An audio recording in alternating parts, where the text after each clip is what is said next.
Reels वाली बहू। प्रज्ञा को रील्स बनाने का बड़ा ही क्रेज है और वो दिन भर रील्स बनाती रहती है। खाते पीते घूमते फिरते घर में कॉलेज में रील्स बनाने के कारण प्रज्ञा पूरे कॉलेज में हाईलाइटेड है। जहां उसकी रील्स सभी को पसंद आते हैं, वहीं मनीषा चिंता में डूबी रहती है। एक रोज जब खाते हुए प्रज्ञा रील्स बना रही होती है, तब मनीषा कहती है, 1 मिनट भी चैन नहीं है इस लड़की को। ये नहीं कि खाना तो आराम से खा ले, लेकिन नहीं, अरे थोड़ी देर रील्स नहीं बनाओगी तो आसमान नहीं टूट पड़ेगा। अरे मम्मी, इसी को तो कहते हैं डिटर्मिनेशन। तुम नहीं समझोगी ये सब क्या? भगवान, इस लड़की को सद्बुद्धि दे। जब देखो तब टेढ़ा बाका मुंह बनाती रहती है। मनीषा की बात का प्रज्ञा पर जरा भी असर नहीं होता और वो खाते खाते रील्स बनाती रहती है। दिन बीतने लगते हैं और देखते देखते प्रज्ञा का कॉलेज भी खत्म हो जाता है। आए दिन कोई ना कोई मनीषा को प्रज्ञा की शादी करवाने का सुझाव दे जाता है। सब ठीक ही कहते हैं, प्रज्ञा की शादी कर देनी चाहिए। अपने घर के काम काज में व्यस्त हो जाएगी तो खुद ही ये रील्स और नाच गाना बंद हो जाएगा। मनीषा और प्रेम प्रज्ञा के लिए एक अच्छा लड़का ढूंढने लगते हैं और तभी विकी का रिश्ता प्रज्ञा के लिए आता है, जिसने प्रज्ञा को उसकी रील्स देखकर पसंद कर लिया था। अगले दिन विकी अपने माता पिता के साथ प्रज्ञा के घर पहुंच जाता है और प्रज्ञा साड़ी पहने हाथों में चाय की ट्रे लिए उनके सामने आती है। जब विकी को पसंद है तो हमें भी बहू पसंद है। बहन जी, आप बारात की तैयारी कीजिए। एक बार लड़का लड़की अकेले में बात कर ले तो अच्छा रहेगा। हाँ हाँ, क्यों नहीं। मनीषा विकी को प्रज्ञा के कमरे में भेजती है, जहाँ प्रज्ञा पहले से ही रील्स बना रही होती है। तभी विकी कहता है, आ गए आपके साजन जी। हमारे साथ ये रील्स कंप्लीट कर दी तो और भी अच्छा रहता। अच्छा जी, आप आ ही गए हैं तो बना ही लेती हूँ आपके साथ। दोनों मिलकर रील्स बनाते हैं। जब वी मीट और तुरंत पोस्ट भी कर देते हैं। फिर विकी कहता है, जब आप साड़ी में चाय लेकर आई तब मुझे लगा कि कहीं मैं गलत घर में तो नहीं आ गया। अब सही है। दोनों की शादी पक्की हो जाती है और शादी के दिन भी प्रज्ञा रील्स बनाने से चूकती नहीं। यहाँ तक कि बारात के समय भी नाचते हुए रील्स बनाती है। सभी लोग प्रज्ञा की तारीफ के फूल बांध देते हैं और प्रज्ञा नाचती गाती अपने ससुराल चली जाती है। सब कुछ अच्छा चल रहा होता है।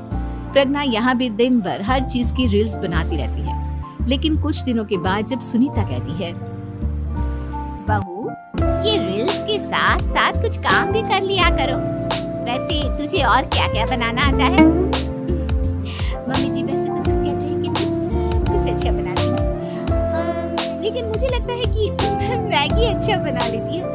हाँ, कॉफी भी अच्छा बना लेती हूँ और मुंह तो सबसे अच्छा बना लेती हूँ। अच्छा अच्छा। सुनीता अपना माथा पकड़ लेती है और कहती है, बहू, कुछ खाना बनाना भी सीख लेती। मम्मी जी, मैं लंबी प्लानिंग कर रही हूँ। जल्दी ही मैं इतनी फेमस हो जाऊंगी कि मुझे पैसे मिलने लगेंगे। हम दोनों सास बहू राज करेंगे, राज। नौकर काम करेंगी और लोगों की तो लाइन लगेगी हमसे मिलने के लिए। तेरा दिमाग खराब हो गया है क्या बहू? हंसी मजाक तक ठीक है, लेकिन इस तरह घर नहीं चलते। जितना जल्दी हो इस घर के तौर तरीकों को सीख लो। प्रज्ञा मुंह घुमाकर चली जाती है और तुरंत उसी वक्त एक रील बनाती है। ये देख सुनीता का गुस्सा 7वें आसमान पर चला जाता है और विकी के घर आती ही सुनीता उसे सब कुछ बताती है।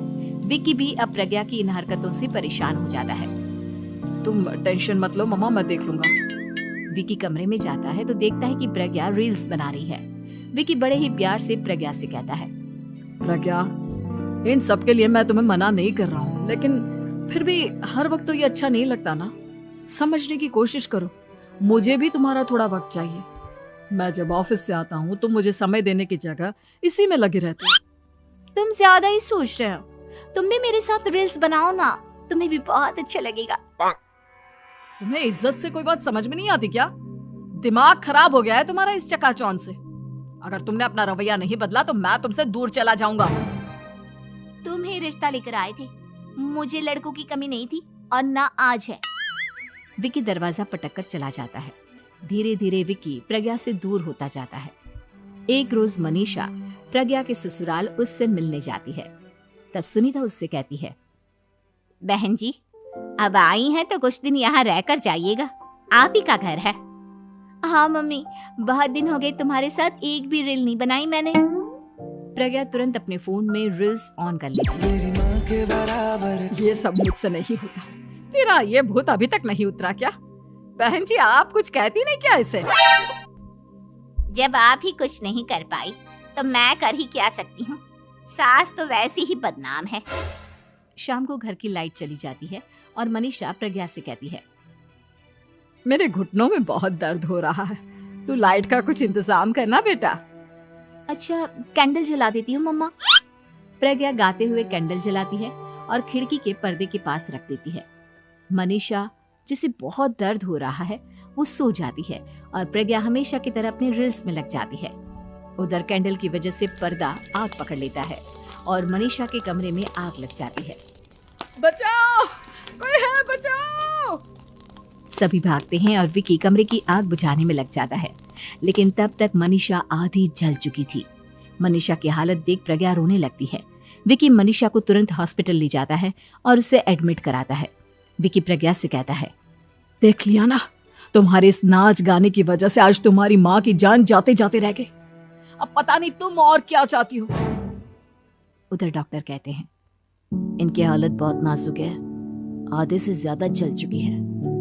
प्रज्ञा रोती हुई मंदिर में जाती है और भगवान के आगे जाकर कहती है, भगवान, मेरी माँ को ठीक कर दो। मैं कसम खाती हूँ, हाथ से ये रील्स बनाना छोड़ दूंगी। बस मुझे मेरी माँ वापस मिल जाए। 2 दिन बीत जाते हैं और मनीषा खतरे से बाहर आ जाती है। पेशेंट अब ठीक है, आप लोग उनसे मिल सकते हो। सब कोई मनीषा से मिलता है और प्रज्ञा सबके सामने अपना फोन तोड़ देती है। मुझे माफ कर दो मम्मा, मैंने तुम लोगों की बातों को नजरअंदाज किया।